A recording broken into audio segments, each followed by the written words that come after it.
Galaxy News Hour live. जो यही देशमा जन्मिए, यहीको माटोको सुगन्धसँग हुर्किए, यही पसिना बगाएर यही भविष्य खोजिरहेका छन्, तिनैलाई सरकारले अनागरिक करार गरिरहेको छ। गौडा गौडामा उनीहरूको राष्ट्रियतामाथि प्रश्न र शङ्का गरिरहेको छ। कतिसम्म भने बुवा र आमासँग नागरिकता हुँदा पनि तिनका सन्तान अनागरिक छन्। तिनले राज्यबाट पाउनुपर्ने आधारभूत परिचय त पाइरहेका छैनन् नै, न्यूनतम सेवा सुविधाबाट पनि वञ्चित गरिएको छ। सरकारी अनुमान अनुसार जन्मसिद्ध नागरिकका करिब 5 लाख सन्तान नागरिकताबाट वञ्चित छन्। नागरिकता कानुनमा अनावश्यक राजनीति र दाउपेच हुँदा उनीहरू घानमा परेका हुन्। संसदको राज्य व्यवस्था समितिले लामो छलफल, बहस र गृह कार्यपछि विधेयकलाई अन्तिम रूप दिइसकेको छ। समितिको प्रतिवेदन संसदमा पेश गर्ने बेला बीचैमा उच्च राजनीतिक नेतृत्वले अपहरित गरिदिँदा अहिलेको समस्या आएको हो। ग्यालेक्सी न्यूज आवरमा आज हामी अनागरिक हुनुको पीडा र राज्यको उधारो बाचामा केन्द्रित हुनेछौँ। साथै दुईवटा भ्रष्टाचार मुद्दाका एकै अभियुक्तलाई सफाई दिने विशेष अदालतको विवादास्पद फैसलाको चिरफार गर्नेछौँ।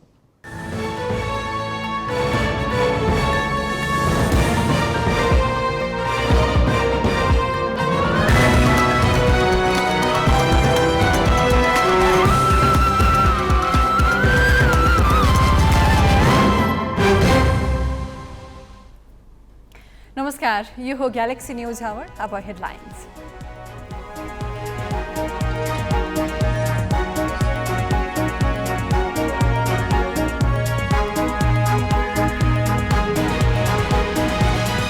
गठबन्धन दलहरूमा मन्त्रीमण्डल हेरफेरको कसरत।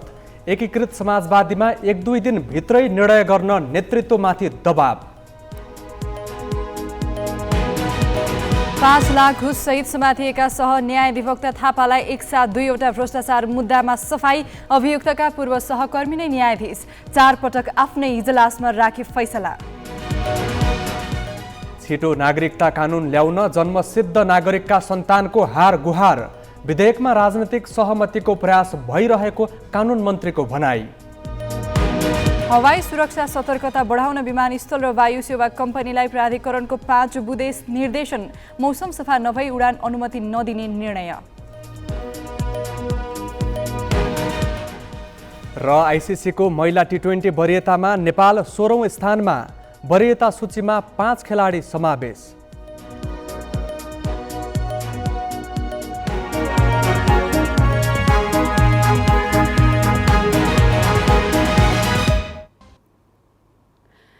घुस रकमसहित रङ्गेहात पक्राउ परेका प्रथम श्रेणीका सरकारी वकिल सुरेन्द्र बहादुर थापालाई विशेष अदालतले दुईवटा भ्रष्टाचार मुद्दामा एकसाथ सफाई दिएको छ। रोचक त के छ भने उनलाई सफाई दिने मध्येका एक न्यायाधीश उनकै पूर्व सहकर्मी हुन्। अख्तियार दुरुपयोग अनुसन्धान आयोगले उच्च सरकारी वकिल कार्यालय पोखराका तत्कालीन सहन्यायाधिवक्ता सुरेन्द्र बहादुर थापा विरुद्ध 2075 कार्तिक 27 गते विशेष अदालतमा भ्रष्टाचार मुद्दा दायर गर्यो। एउटा ठगी मुद्दा सर्वोच्च अदालतमा पुनरावेदन नगर्ने शर्तमा सेवाग्राहीसँग 5 लाख रुपैयाँ घुस लिँदै गर्दा अख्तियार टोलीले थापालाई रङ्गेहात पक्राउ गरेको थियो। मुद्दा दायर भएपछि थापा निलम्बनमा परे। थापामाथि अनुसन्धान गर्ने क्रममा अरू कारोबार र गतिविधि पनि शङ्कास्पद देखिएपछि अख्तियारले उनको सम्पत्तिको पनि छानबिन थाल्यो। उनले कुल 2 करोड 37 लाख रुपैयाँ बराबरको सम्पत्ति कमाएको र त्यसमध्ये 61 लाख रुपैयाँको वैधानिक स्रोत नदेखिएको छानबिनले देखायो। स्रोत नखुलेको सम्पत्तिलाई भ्रष्टाचारबाट कमाएको निष्कर्ष निकाली अख्तियारले घुस मुद्दा विचाराधीन रहेकै अवस्थामा 2078 साल माघ 26 गते अकुत सम्पत्तिको मुद्दा पनि दायर गर्यो। 3 वर्षको फरकमा दायर भएका मुद्दा एकसाथ राखी विशेष अदालतका 3 न्यायाधीशको इजलासले सोमबार थापालाई सफाई दियो। अनौठो त के छ भने थापालाई सफाई दिने न्यायाधीश मध्ये रमेश कुमार पोखरेल उनकै पूर्व सहकर्मी हुन्। पोखरेल पनि सरकारी वकिल पृष्ठभूमिबाट उच्च अदालतको न्यायाधीश भएका हुन्। थापाले लामो समय उच्च सरकारी वकिल कार्यालय विराटनगरमा पोखरेलकै मातहत बसेर काम गरेका थिए। विशेष अदालतका यसअघिका अध्यक्ष प्रेमराज कार्कीले पूर्व सहकर्मी भएकै कारण थापाको मुद्दा हेरेका थिएनन्। थापा विरुद्धका यी दुई मुद्दा एकै ठाउँमा राखेर हेर्ने आदेश भने विशेष अदालतका अध्यक्ष श्रीकान्त पौडेल सहित सदस्यहरू बलभद्र बास्तोला र खुशी प्रसाद थारूले गत चैत 23 गते दिएका थिए। यी मुद्दा गत वैशाख 22 मा रमेश प्रसाद पोखरेल, बलभद्र बास्तोला र खुशी प्रसाद थारूको इजलासमा परेको देखिन्छ। यही इजलासले त्यसै दिनबाट हेर्दा हेर्दैमा राखी लगातार सुनवाई गरेको अदालतको पेशी विवरणमा देखिन्छ र चौथो सुनवाईमा सोमबार फैसला गर्दा एउटै व्यक्तिमाथि एकै समयमा 2वटा मुद्दा दायर गरेको भन्ने मुख्य आधार लिएको छ। यद्यपि फैसलाको पूर्ण पाठ आइसकेको छैन। निष्पक्ष र निष्ठापूर्वक न्याय सम्पादन न्यायाधीशको मूल धर्म हो। यसमा निजी स्वार्थ वा सम्बन्ध कहीँ कतै देखिने अवस्था आए न्यायाधीश अलग्गिनु पर्ने भनेर कानुनले नै भनेको छ। मुलुकी फौजदारी कार्यविधि संहिता 2074 को दफा 176 मा न्यायाधीशले आफ्नो वा आफ्नो नजिकका नातेदारको हक हित वा सरोकार भएको वा कुनै बखत आफू वारिस, वकिल वा साक्षी भएको वा कुनै किसिमले आधारभूत रूपमा आफ्नो वा आफ्नो परिवारको स्वार्थ गाँसिएको मुद्दामा कारबाही, सुनवाई वा किनारा गर्न नहुने उल्लेख छ। यसबाहेक न्यायाधीशको आचार संहिता 2065 मा पनि स्वार्थ वा सम्बन्ध गाँसिने मुद्दाको सुनवाई गर्न नहुने उल्लेख छ। तर पोखरेलले थापालाई सफाई दिने फैसला गर्दा यसतर्फ विचारै नगरेको देखिन्छ। सृजना घिमिरे, ग्यालेक्सी 4K, काठमाडौँ। विशेष अदालतका न्यायाधीश रमेश कुमार पोखरेलले आफ्ना पूर्व सहकर्मीको मुद्दा 4 पटक आफ्नै इजलासमा राखी 2टा भ्रष्टाचार मुद्दामा एकसाथ सफाई दिएको विषयलाई न्यायिक क्षेत्रमा निकै चासोका साथ हेरिएको छ। सर्वोच्च अदालतका पूर्व न्यायाधीश पवन कुमार ओझाले आफ्नो स्वार्थ वा सम्बन्ध देखिने गरी मुद्दा हेर्नु कानुनी व्यवस्था र न्यायाधीशकै आचार संहिता विपरीत रहेको बताएका छन्। स्वार्थबाजीको मुद्दामा निष्पक्षता भए पनि न्यायाधीशले निष्पक्ष हुन सके पनि त्यो मान्छेले त्यो विश्वास गर्दैन। त्यो मान्छेको पनि त्यसमा यस्तो छ, यस भएको हुनाले यो पक्कै यसले चाहिँ जथाभावी गर्यो, निस्वार्थ भएन, पूर्वाग्रह राख्यो भन्ने हुन्छ। न्यायाधीश अलिकति पनि बायस हुन्छ भन्ने देखियो भने, देखिने आधार छन् भने उसले त्यो इन्साफ गर्नु हुँदैन, त्यस्तोमा इन्साफ गर्नु हुँदैन भन्ने मान्यता छ। अब यस्तो कसरी हुन्छ त भन्दाखेरि पारिवारिक रूपबाट हुन्छ, मैले अघि पनि भने, अर्को सम्बन्धका कारणबाट हुन्छ, उसको मित्रताको कारणबाट पनि हुनसक्छ, शत्रुताको कारणबाट पनि हुनसक्छ। सर्वोच्च अदालतले पारित गरेको अहिले लागू भइरहेको आचार संहिता छ। आचार संहिताले चाहिँ यदि कन्फ्लिक्ट देखिन्छ भने त्यस्तो मुद्दा हेर्नु हुँदैन भन्ने कुराहरू चाहिँ हाम्रो न्यायिक आचरणभित्र पर्छ। प्राकृतिक न्यायको सिद्धान्तको एउटा महत्त्वपूर्ण सिद्धान्त के हो भने न्याय चाहिँ मैले शुद्ध गरेँ भनेर मात्रै पुग्दैन। अर्को मान्छेले के भनिराखेको छ, अर्को मान्छेले के हेर्छ, त्यो फैसला गरेको कुरामा कुनै पनि अर्को थर्ड व्यक्तिले, न्यायाधीश पनि पार्टी भएको अर्को मान्छेले के अनुभव गर्छ, पक्षले के अनुभव गर्छ। एउटा पक्षले त जित्नेले त ठिक छ भन्ला, हार्नेले पनि त एउटा केही न केही अनुभूत त गर्छ। त्यसो भएको हुनाले यो कन्फ्लिक्ट अफ इन्ट्रेस्ट मात्रै होइन कि यो हाम्रो मुद्दा हेर्न नहुने भन्ने कुराहरू, कन्फ्लिक्ट नभएको अवस्थामा पनि कुनै कन्फ्लिक्ट देखिँदैन, तर उसको त्यसमा कुनै प्रि अकुपाइड निर्णय आउँछ, धारणा आउने सम्भावना छ भने त्यो पनि हेर्नु हुँदैन। तर अब हामी कहाँ चाहिँ त्यो सिद्धान्तहरू त्यति व्यवहारमा अनुसरण गरेको पाइँदैन। भ्रष्टाचार कानुन जानेका र शक्तिमा भएकाहरूले गर्ने अपराध हो। त्यसमाथि न्यायाधीश नै अभियुक्तहरूका सम्बन्धीहरू परेपछि राम्रै नियतले गरेको फैसलामाथि पनि प्रश्न र आशंका जन्मिन्छ। सहन्यायाधिवक्ता सुरेन्द्र बहादुर थापाका भ्रष्टाचार मुद्दामा पनि न्यायाधीश निष्ठा र नैतिकताको प्रश्नले घेरिन पुगेका छन्, जुन न्यायिक सुशासन र न्यायालयप्रति जनआस्थाका दृष्टिले निकै संवेदनशील छ। अब केही न्युज संक्षेपमा। नेपाल नागरिक उड्डयन प्राधिकरणले मौसम सफा नभई आन्तरिक उडानका लागि अनुमति नदिने निर्णय गरेको छ।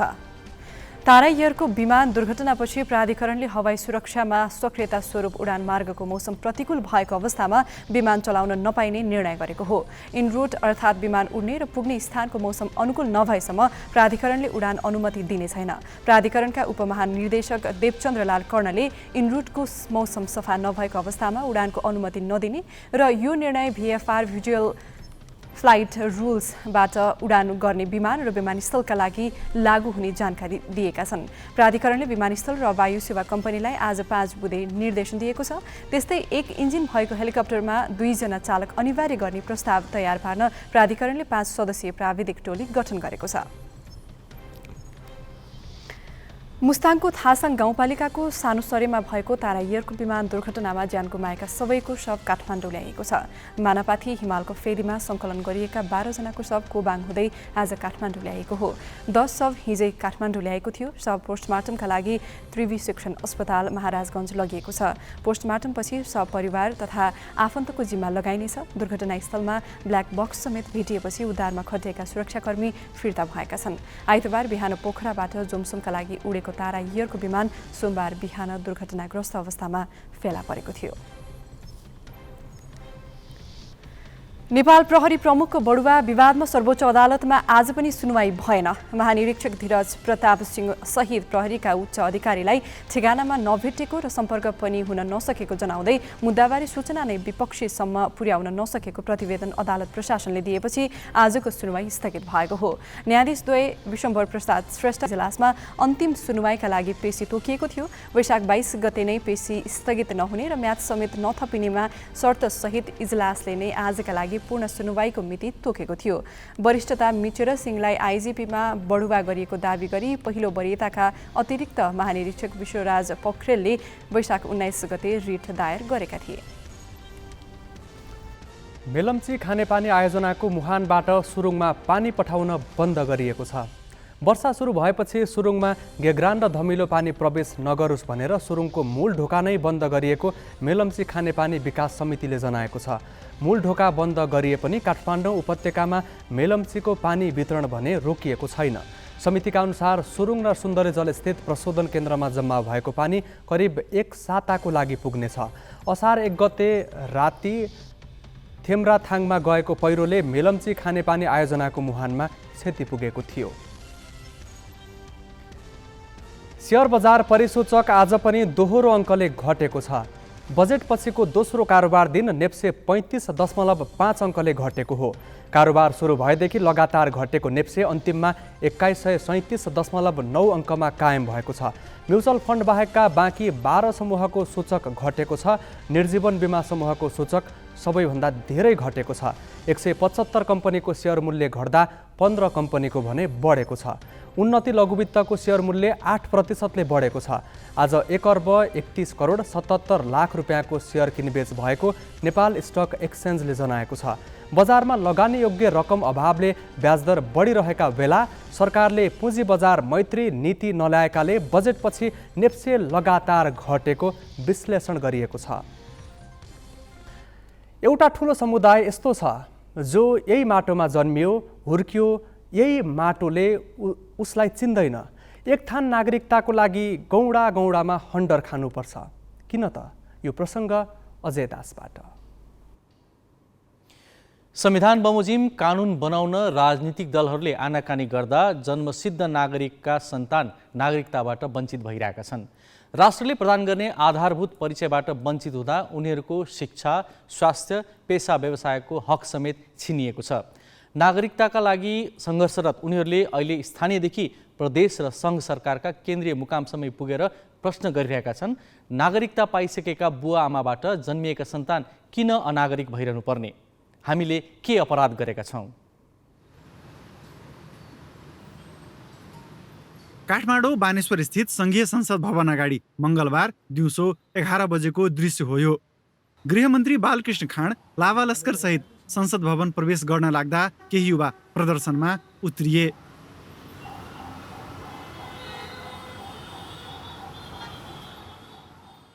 प्रदर्शन निषेध गरिएको क्षेत्रमै गृहमन्त्रीकै गाडी रोकिने भएपछि प्रहरीले 8 जनालाई नियन्त्रणमा लियो। यी तीनै युवा थिए जो एक थान नागरिकताका लागि राज्यका गौडा गौडामा हन्डर र ठक्कर खाँदै सङ्घर्षरत छन्। सोमबार साँझ हामी काठमाडौँको गौशाला स्थित एक धर्मशालामा पुगेका थियौँ। नागरिकता कानुन ल्याइदेऊ भनेर सङ्घीय संसद र सरकारलाई गुहार्न आएको टोलीको बास यही धर्मशालामा छ। मैथिली भाषामा उनीहरू आपसमा कुराकानी गर्दै थिए। जबसम्म माग पुरा हुँदैन तबसम्म काठमाडौँ छाडेर जाँदैनौँ। गौशालाको एउटा धर्मशालामा छु म अहिले। यहाँ चाहिँ धनुषा लगायतका जिल्लाबाट नागरिकताविहीन व्यक्तिहरू माइती घर मण्डलामा धरना प्रदर्शन लगायतका लागि प्रयोजनका लागि आउनुभएको हो। यी व्यक्तिहरू राजधानीसम्म पहिलोपटक भने आएका होइनन्। यसअघि पनि पटक पटक राजधानीमा आएर धरना प्रदर्शन गरेर सरकारलाई जानकारी गराउने, सरकारलाई आफ्नो मागहरू सुनाउने काम भइसकेको छ। तपाईँको नाम? हाम्रो नाम करमवीर महतो। कहाँबाट आउनुभयो? हामी धनुषा जिल्ला ढल्केबाट मिथिला नगरपालिकाबाट हामी आएको। के को लागि आउनुभएको छ? हाम्रो नागरिकता आफ्नो छ, हाम्रो जन्मसिद्ध, हाम्रो श्रीमतीको वंशज, हाम्रो बुवाको अङ्कृत थियो, हामी 63मा पायो। अनि हाम्रो 2 भाइ बहिनी, जेठी छोरीले वंशजको आधारमा नागरिकता पाउनुभयो, जेठो छोरोले पनि वंशजको आधारमा नागरिकता पाउनुभयो। अनि कान्छी छोरी अनि 2 भाइ छोरो अहिले विकल्पितमा बसेका छ, उनीहरूको नागरिकतै दिइराखेको छैन। अब हामीहरूको त आर्थिकको कमी छ, त 2-4 दिन छोडिदिने, फेरि 2-4 दिन पछाडि फेरि सुरुवात गर्ने। यस्तै हामी पटक पटक गरिबस्छौँ। हामी आन्दोलन कहिले छोड्दैन जेलेसम्म हाम्रो सन्तानले नागरिकता प्राप्त हुँदैन भनेदेखि त्यसलेसम्म हामी छोड्दैनौँ। उनीहरूले आफ्ना क्षेत्रका एमाले सांसद रघुवीर महासेठलाई फोन गरेर गुनासो सुनाउँदै थिए। नेताहरूलाई दिनहुँ फोन गरेर र SMS पठाएर पनि उनीहरूले नागरिकता विधेयक संसदबाट पारित गराउन हार गुहार गरिरहेका छन्। हजुर, रघुवीर सर बोल्नुभएको? हामी चाहिँ नागरिकता पीडित सङ्घर्ष समितिबाट बोलिरहेछौँ। म चाहिँ धनुषाबाट हो सर, हजुरकै क्षेत्रबाट हो। बुझेँ, मैले तपाईँले त्यो जन्मसिद्धवाला कुरा उठाउनु खोज्नुभएको। जन्मसिद्ध र एका लामाका सन्तान हामी मर्ने न बाँच्ने स्थितिमा छौँ है।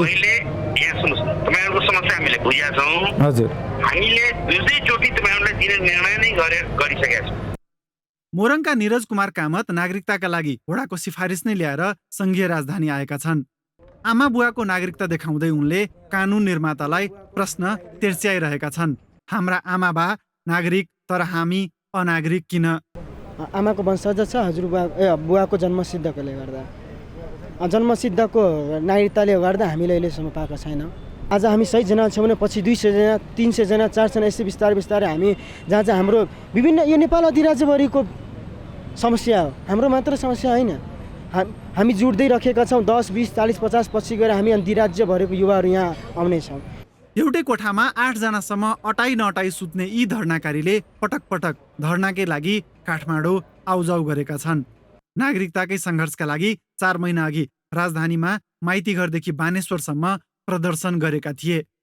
गाउँदेखि सङ्घीय राजधानीसम्म पटक पटक आफ्नो पीडा सुनाउँदा पनि आवाज नसुनिएको यिनको गुनासो छ। संसदलाई 100 देखि 150 200 भन्दा पनि कल रेगुलर गइरहेको छ। तपाईँ अहिले नै सुन्नुभयो होइन? फोन जाने बित्तिकै नयाँ नम्बरबाट जाने बित्तिकै उहाँहरू एउटै कुरा बुझ्नुहुन्छ कि यो पक्कै नागरिकता पीडितको फोन छ।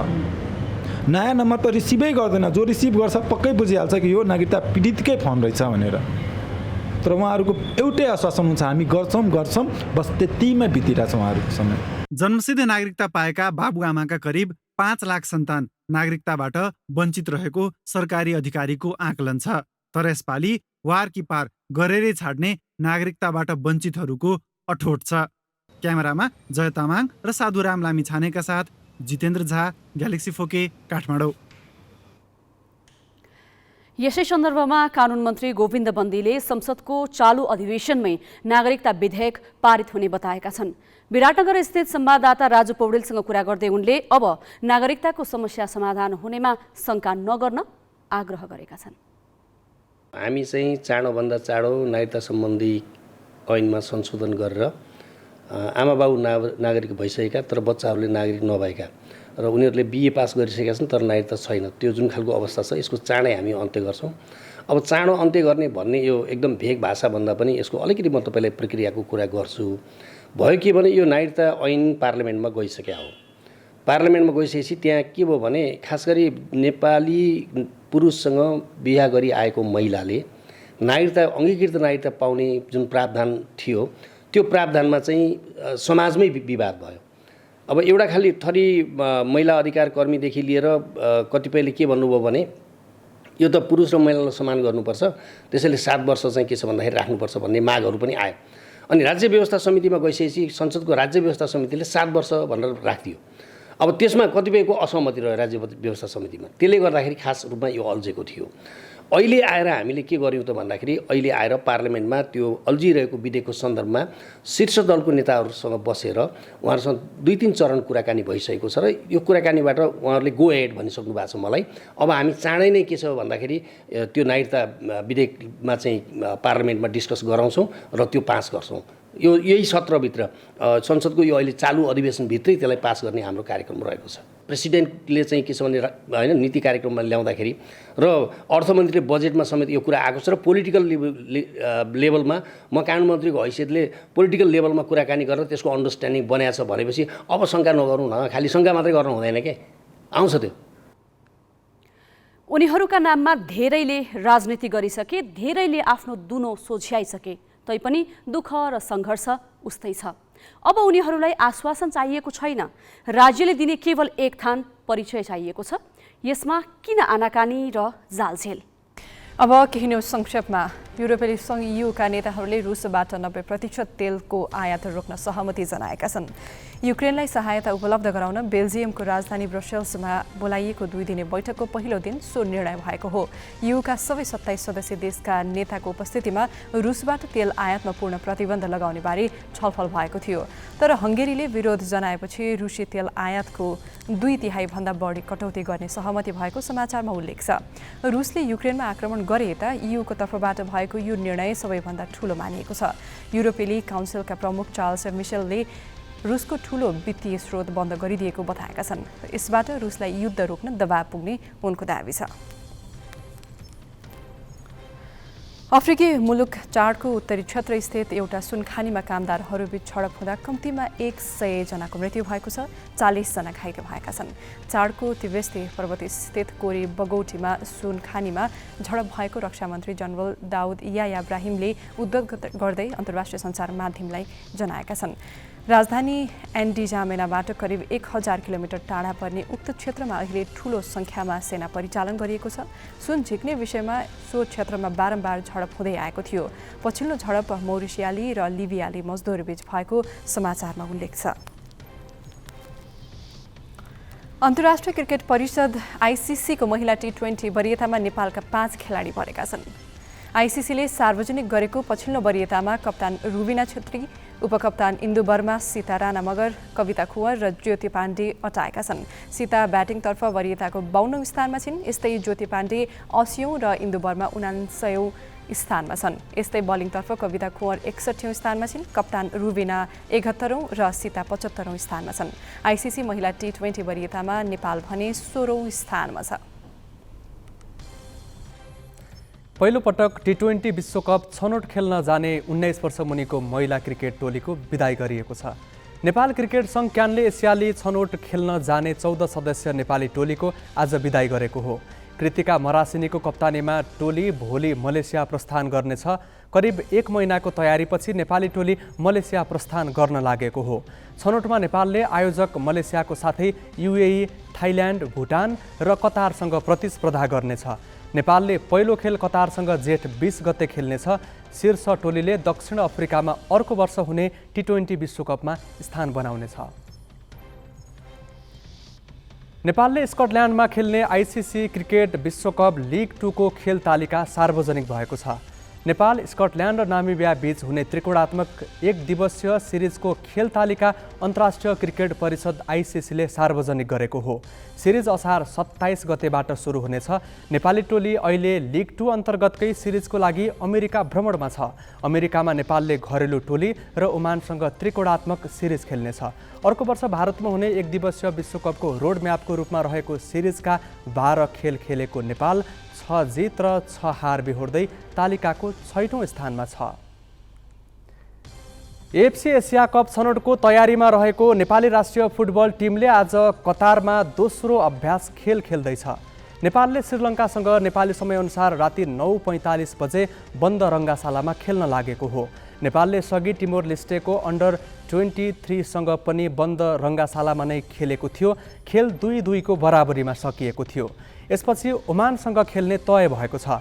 नेपालले जेठ 26 गते एएफसी एसिया कप छनौट खेल्ने भएको छ। नेपालले जोर्डन, कुवेत र इन्डोनेसियासँग खेल्नेछ। स्थानीय तहको चुनाव सकियो, बजेट पनि आयो। अबको प्राथमिकता के होला? तपाईँ भन्नुहोला आर्थिक सङ्कट समाधान, विकास निर्माण वा अर्को चुनाव। तर नेताहरूको प्राथमिकता अर्कै छ।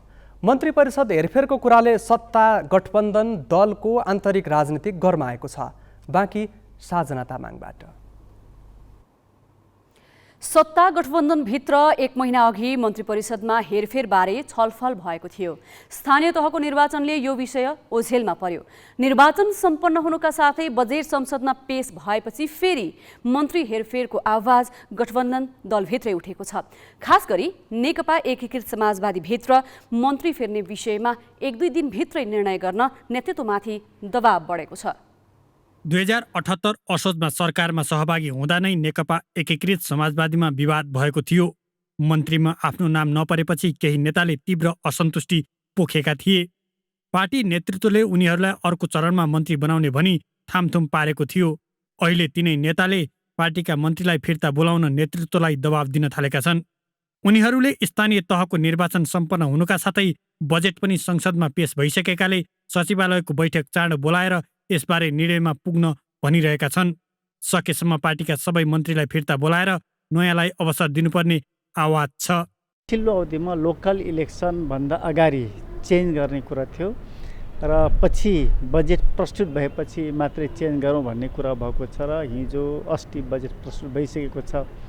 छलफलको प्रक्रियामा पनि अगाडि बढिसकेका छौँ। त्यसैले यदि सहमतिले कानुन गर्ने हो भने अब मन्त्रीहरू चेन्ज हुन सक्छन्। अब सहमति कानुन गरिएन अथवा हुँदैन, त्यसपछि केवल झुक्क्याउनको लागि मात्रै भनिएको रहेछ भने चेन्ज हुँदैन।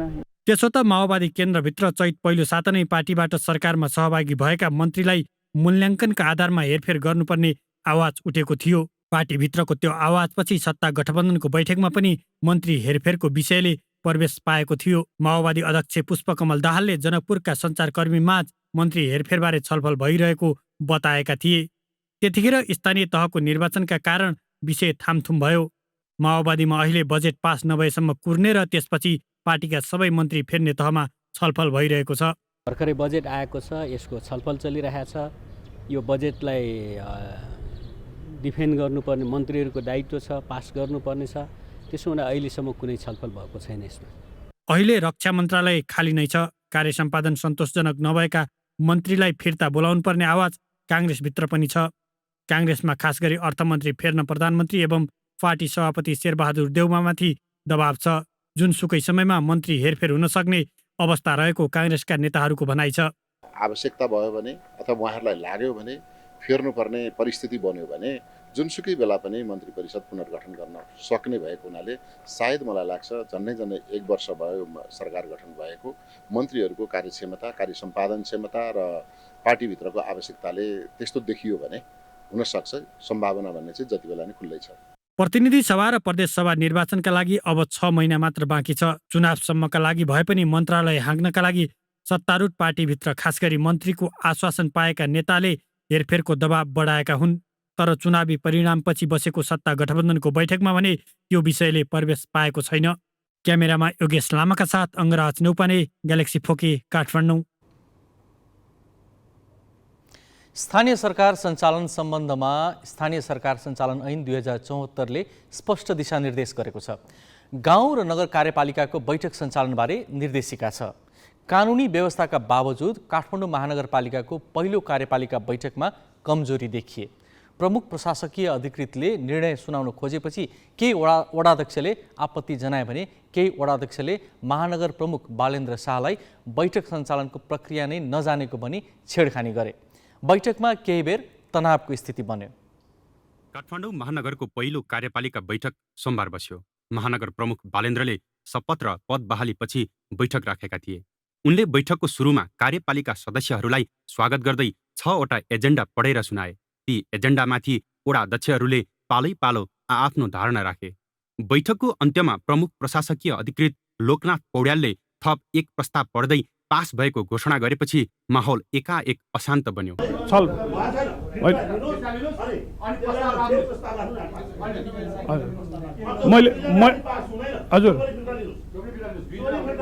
वडा नम्बर 16 का अध्यक्ष मुकुन्द रिजालले निर्णय प्रक्रियामा आपत्ति जनाए। उनले प्रमुख प्रशासकीय अधिकृत पौडेलमाथि जनप्रतिनिधिको अपमान गरेको आरोप लगाए। आफूहरूले निर्णय गर्नु पहिले नै प्रस्ताव पारित भएको भनेर सुनाएको भनी रिजालले आक्रोश पोखेपछि पौड्याल पछि हटे। उनले बालेन्द्रलाई माइक दिए। वडा नम्बर 7 का अध्यक्ष विमल होडाले बालेन्द्रलाई बैठक सञ्चालन गर्न नजानेको भनेर संसदीय प्रक्रिया सिक्न भने।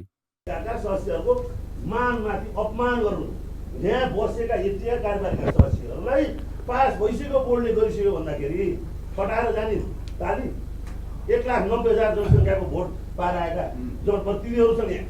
त्यो तपाईँको त्यहाँ मैले सहजी मैले 16 नम्बर वडा अध्यक्षज्यू मैले त्यो फिर्ता लिएर मेयर साहबले त्यो प्रस्ताव टेबल गर्ने हामीले ताली मेयर साहबको अनुमतिले यो फिर्ता भयो। संसदीय बैठक प्रणाली लागू गर्नुहोस् क्या, सिक्नुहोस्। त्यो इन्जिनियर हुनुभयो मेयर साहब, ठिक छ। बैठकको प्रक्रियालाई चाहिँ अध्ययन गर्नुहोस्। अहिले कसरी अनुमोदन हुन्छ, बहुमत कसरी हुन्छ भनेर तपाईँ स्वतन्त्र हुनुभयो। फेरि पार्टीको कुराहरू बुझाउनुभयो। स्वतन्त्र प्रक्रिया ल्याउनुलाई त्यसै किसिमको चाहिँ प्रक्रिया ल्याउनुहोस् न। रिजाल र होडा दुवैजना नेपाली काङ्ग्रेसका हुन्। महानगरका बहुमत वडा जितेको दम्ब उनीहरूले देखाए। तर बालेन्द्रले स्थिति बिग्रन दिएनन्। उनले शान्त मुद्रामा प्रस्तुत भएर निर्णय प्रस्ताव गरे। उनले गरेका प्रस्ताव पालै पालो पारित भए। प्रस्ताव नम्बर 5 मा महानगरको गुनासो सम्बोधन गर्न कल सेन्टर स्थापना गर्ने भनेर 7 दिनभित्र। प्रस्ताव नम्बर 6 मा चाहिँ हाम्रो यही कल सेन्टरबाट सञ्चालन हुने गरी इन्फ्रास्ट्रक्चर एम्बुलेन्स 2टा चाहिँ हप्ता दिनभित्रमा सञ्चालन गरिने। बैठक सकिन लागेको संकेत पाएपछि उपप्रमुख सुनिता डङ्गोलले प्रशासकीय अधिकृत पौड्यालसँग काने खुसी गरिन्। उनले बोल्न चाहेको कुरा पौड्यालले बालेन्द्रलाई भने। त्यसपछि डङ्गोलले माइक पाइन्। यहाँहरूले दिनुभएको सुझावहरू हामी ग्रहण गर्नेछौँ। टिमको रूपमा नै अगाडि बढ्ने हो। यस्ता सल्लाह सुझावहरू सदैव आवश्यक पनि पर्छ। र मिटिङको एजेन्डा पनि यहाँहरू सबैजनाको आवाज बनेर नै बोल्दैछु। मिटिङको एजेन्डा प्रायर रूपमा पहिले डिस्कसन भयो भने अझ सहज हुन्छ होला। अनि सबैले सल्लाह गर्दाखेरि यो एजेन्डा मेरो तिम्रो भन्नुभन्दा यो एजेन्डा हाम्रो हो भन्ने भएपछि अनि आइडिया डिस्कसन राम्रो हुन्छ र त्यसले गर्दा नै टिमवर्क पनि हुन्छ। र त्यसै गरी हामी यहाँ कोही पनि व्यक्ति सफल हुनको लागि आएका छैनौँ। हामी संस्थालाई सफल बनाउनका लागि आएका छौँ। त्यसको लागि टिम स्पिरिटको साथमा अघि बढ्नुपर्छ।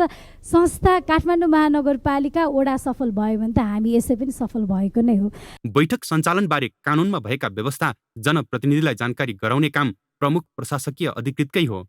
जनप्रतिनिधिलाई ती व्यवस्था अनिवार्य रूपमा थाहा हुनै पर्छ भन्ने होइन। थाहा नहुनु बालेन्द्रको कमजोरी होइन। उनलाई राम्रोसँग बुझाउन नसक्नु र उनको भूमिका आफैले निभाउन खोज्नु प्रमुख प्रशासकीय अधिकृत पौड्यालको कमजोरी हो। बालेन्द्रले कार्यपालिका बैठक पारदर्शिताका लागि भनेर प्रत्यक्ष प्रसारण गराएकाले व्यङ्ग्य, दम्भ र कमजोरी सबै छताछुल्ल भयो। आफूले अगाडि बढाउन चाहेका काममा दलबाट निर्वाचित जनप्रतिनिधिले अवरोध गर्न खोज्छन् भन्ने जानी बुझिकन बालेन्द्रले बैठक विभिन्न माध्यमबाट प्रत्यक्ष प्रसारण गराएका हुन्। पहिलो बैठकमा देखिएका कमजोरी दोहोरिन नदिने जिम्मेवारी भने अब महानगर प्रमुखका रूपमा बालेन्द्रकै हो। मिलन बुढाथोकी, ग्यालेक्सी फोके, काठमाडौँ। बिजनेस न्यूज का साथमा नेपा टॉप सब ठीक ठाक। नेपा टॉप सब ठीक ठाक।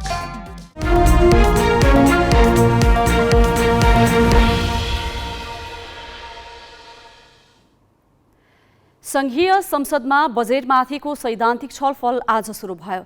सत्ता पक्षका सांसदहरूले बजेटको बचाउ गरे भने प्रतिपक्ष दलका सांसदले आलोचना गरे।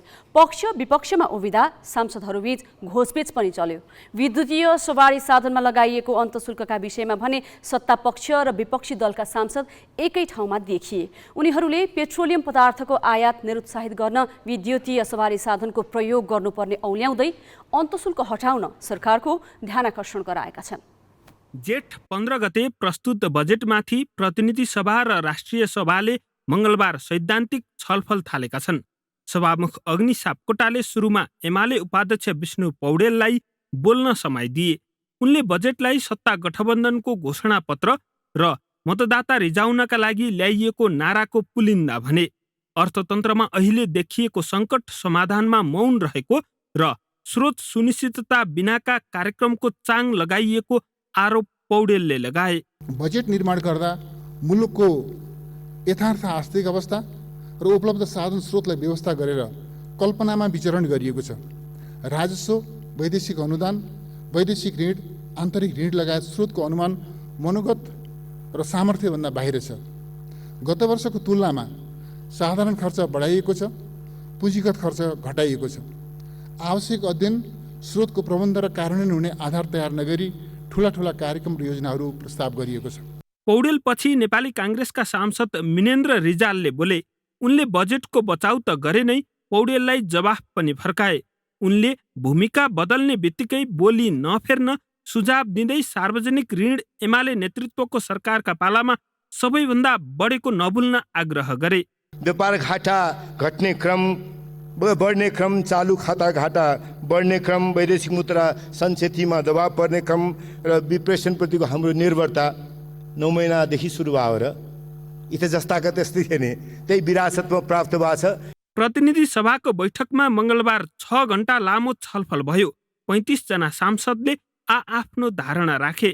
मल किन्ने पैसा घटाएको देखिन्छ, बिउ किन्ने पैसा गतको भन्दा घटाएको देखिन्छ, सिँचाइको बजेट गएको भन्दा घटाएको देखिन्छ।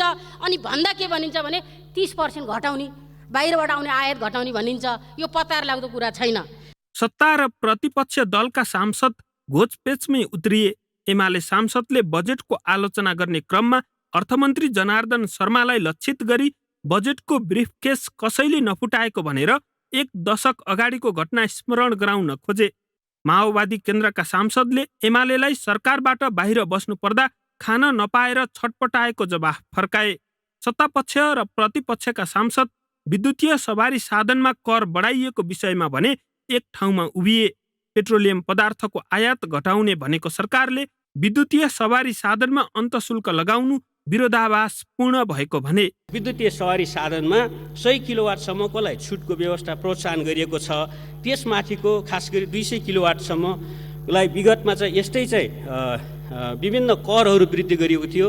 म आफै पनि क्याबिनेटमा थिएँ, पछि हाउसमा पनि उठ्यो र पछि त्यसलाई करेक्सन गरेर अलिक प्रमोट गर्ने कोसिस गरियो। यसमा चाहिँ अर्थमन्त्रीजीको र सरकारको ध्यान जानेछ। सरकारले विद्युतीय सवारी साधनको आयातमा 120% कर लगाएको छ। त्यसमा अन्तशुल्कको हिस्सा आधा छ। अर्थमन्त्री शर्माले विद्युतीय सवारीको क्षमता अनुसार 30 देखि 60% अन्तशुल्क लगाएका छन्। भन्सार महसुल पनि बढाइदिएका छन्। यसअघि आर्थिक वर्ष 2076-77 को बजेट मार्फत तत्कालीन अर्थमन्त्री युवराज खतिवडाले विद्युतीय सवारीमा 80% अन्तशुल्क लगाउँदा चर्को विरोध भएको थियो। दबाव खेप्न नसकेपछि सरकारले पछि हट्नु परेको थियो। बजेटमाथि संसदमा जेठ 19 गतेसम्म सैद्धान्तिक छलफलको तालिका छ। चिरञ्जीवी भट्टराई, ग्यालेक्सी फोके, काठमाडौँ। चुनावी सरकारले आफ्नो कार्यकालमा 5 महिना मात्रै कार्यान्वयन गर्न पाउने नयाँ बजेटलाई निजी क्षेत्रले असाध्यै उत्साहप्रद भनेको छ। प्रजातन्त्र पुनर्स्थापना लगत्तै 2049 आएको आर्थिक उदारीकरणको बजेट पछिकै उत्कृष्ट भनेर उद्योगी व्यवसायीले बजेटको प्रशंसा गरिरहेका छन्। अर्बपति व्यापारीहरूको यो उत्साहको परिणाम राज्यको स्रोतमाथि सीमित वर्गको थप पकड स्थापित हुन्छ कि साँच्चै आम नेपालीको जीवनस्तर बदल्ने गरी बजेटले समतामूलक विकासको जग हाल्छ भन्ने हेर्न बाँकी छ। बजेटले सरकारको ढुकुटी भर्ने भन्दा पैसा बाँड्ने योजनालाई बढी महत्त्व दिएको छ। वृद्ध भत्ता दिन घटाइएको उमेर र कर्मचारीको बढेको तलबमा धेरैको ध्यान केन्द्रित भए पनि त्योभन्दा धेरै ठुलो लाभ व्यापारी व्यवसायीलाई दिने प्रबन्ध बजेटमा गरिएको छ। सरकारी जग्गा 50 वर्षसम्म लिजमा दिने र हदबन्दीभन्दा ज्यादा राख्ने व्यवसायीले कम्पनी टाट पल्टिने अवस्था आए जग्गा बेचेर ऋण तिर्न पाइने व्यवस्था बजेटमा गरिएको छ। यो बुँदामा व्यापारीहरूले खासै टिप्पणी गरेका छैनन्। देशका 2/3 किसानले खेती गर्ने जग्गा राख्दा लगाइएको हदबन्दी अर्बपति व्यापारीहरूका लागि भने नलाग्ने व्यवस्था गरिएको छ। कृषि फर्म वा कम्पनीहरूको नाममा हदबन्दीभन्दा बढी जग्गा किन्न पाइने सुविधा धनीहरूलाई दिएको छ। सरकारी जग्गा तिनैलाई उत्पादनमा लगाउन दिने भनिएको छ। यसको कारण चाहिँ खस्किँदै गएको कृषि उत्पादनको आँकडा हो। मुलुकको कृषि उत्पादन बढाएर आयातलाई 30% घटाउने गुलियो तर्क अघि सारेर पुँजीपतिलाई जग्गा थुपार्ने मेसोसँगै निर्यातमा अनुदानका नाममा व्यापारीलाई राज्य कोषको पैसा बाँड्ने थुप्रै योजना बजेटमा छन्। यही कारण अर्बपति व्यापारी तथा सांसद विनोद चौधरीले अनेकौं उपमा दिएर बजेटको खूब प्रशंसा गरेका छन्। कि योपालि अर्थमन्त्रीज्यूले खास गरिकन निजी क्षेत्रलाई एउटा यो डेभलपमेन्टको इन्जिनको रूपमा प्रष्टसँग स्वीकार्नु, मेक इन नेपाल जस्ता दूरगामी सोच बोकेको 10 वर्षको एउटा स्पष्ट औद्योगिक विकासको ढाँचा बोकेको एउटा रोड म्यापलाई अँगाल्नु, मलाई लाग्छ कि यो सुधारतर्फको पहिलो महत्त्वपूर्ण चरण हो। व्यवसायीहरूले अघि सारेका सबैजसो माग सम्बोधन गरेको यो बजेटको प्रभावकारी कार्यान्वयन हुने हो भने राष्ट्रिय अर्थतन्त्रलाई सुधारको नयाँ चरणमा लान सक्षम हुने कतिपयको बुझाइ छ। साना उद्यमी व्यवसायीका समस्या सल्टाउने, ग्रामीण किसानको हातमा सहज वित्तीय पहुँच पुर्याउने र आयात व्यापार मात्रै गरिरहेका व्यापारीलाई उत्पादनमूलक उद्योगमा लगानी गर्न प्रेरित गर्ने खालका थुप्रै योजना बजेटले अघि सारेको छ।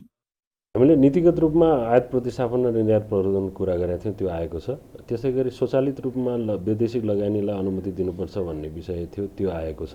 त्यसै गरी वैदेशिक लगानीको सीमालाई चाहिँ घटाउनुपर्छ भन्ने कुरा हामीले राखेका थियौँ, त्यो आएको छ। त्यसै गरी स्टार्टअपहरूलाई चाहिँ सहुलियत दिने कुरा गत वर्ष नै हाम्रो सुझाव अनुसार आएको थियो, अब कार्यान्वयन होला। त्यो सँगसँगै महत्त्वपूर्ण विषय भनेको हामीले परियोजना धितोमा कर्जा दिनुपर्छ, घर जग्गा धितो राख्नु हुँदैन साना उद्यमीलाई भनेको थियौँ। त्यसको कार्यविधि नै बनाएर हामीले राष्ट्र ब्याङ्क र अर्थ मन्त्रालयलाई बुझाइसकेका छौँ। त्यो विषय यो बजेटमा समावेश भएको छ। संविधानले सरकार, निजी क्षेत्र र सहकारीको 3 खम्बे अर्थनीति भने पनि अहिलेको बजेटले निजी क्षेत्रलाई सबैभन्दा ठूलो हैसियत पस्केको छ। यो नराम्रो होइन। निजी क्षेत्रको विकासबाटै अर्थतन्त्र सुदृढ हुने हो, तर सरकारले सबै नागरिकलाई समान प्रतिस्पर्धा गर्ने मैदान चाहिँ तयार पारिदिनुपर्छ। सँगसँगै सबैलाई समान नियमन गर्ने प्रणाली पनि चाहिन्छ। त्यसो नगरिए राज्यले सबै नागरिकबाट उठाएको कर र तिनकै थाप्लोमा पर्ने गरी लिएको ऋणको प्रतिफल सीमित गने चुनेका व्यापारी र नेताले मात्रै पाउनेछन्।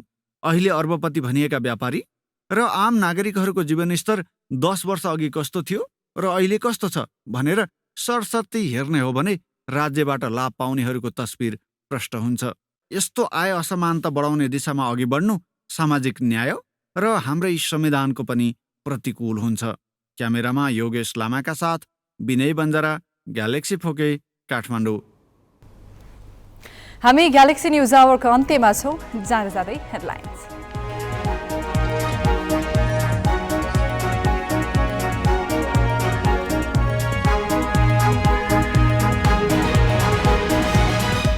गठबन्धन दलहरूमा मन्त्रीमण्डल हेरफेरको कसरत, एकीकृत समाजवादीमा 1-2 दिन भित्रै निर्णय गर्न नेतृत्वमाथि दबाव।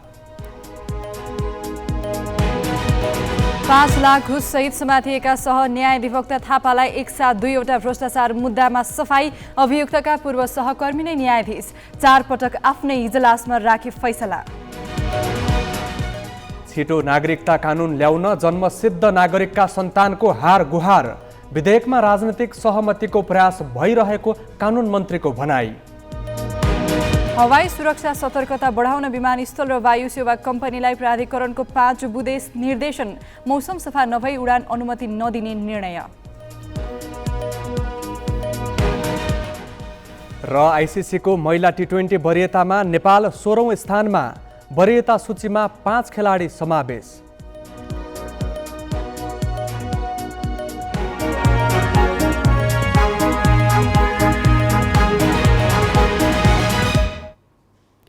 आजलाई ग्यालेक्सी न्युज आवर सकियो। नमस्ते।